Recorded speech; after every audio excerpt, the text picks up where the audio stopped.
Nasabat mula sa dalawang sospek ang malaking halaga ng pekeng sigarilyo sa isinagawang entrapment operation ng mga otoridad sa Ligao City, Albay. Ang buong detalye ng balita mula kay Police Staff Sergeant Mercolito Lovendino Jr. Nasamsam ng pinagsanib na pwersa ng Criminal Investigation and Detection Group, Albay Provincial Field Unit, Bureau of Internal Revenue, Regional Investigation Division, Ligao Maritime Enforcement Team at Ligao City Police Station ang malaking halaga ng mga pekeng sigarilyo mula sa dalawang suspect sa isang matagumpay na entrapment operation datong alas 2:30 ng hapon sa Ligao City, Albay.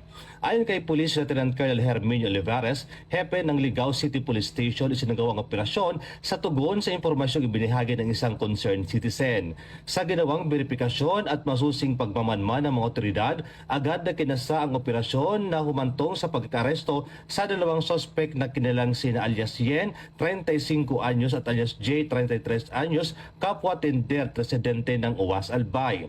Samantala, patuloy pa rin pinaghahanap ang ituturing may-ari ng tindahan na si alias Reyna, 35 anyos at residente ng Ligao City.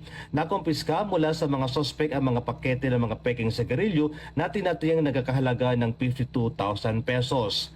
Batay sa paunang investigasyon, ang mga nakuwang produkto ay lumalabag sa National Internal Revenue Code of 1997 at iba pang kaugnay ng mga batas kabilang ang Republic Acts 10683, 11256, 11346, 11467, 11534 at 8293.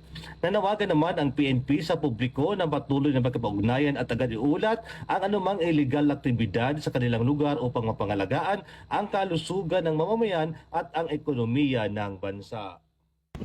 Mula dito sa Legazpi City, Albay, ako po ng Police News Network Correspondent, Police Staff Sergeant Mercolito Lovendino Jr. Alagad ng batas, tagataguyod ng balitang pulis.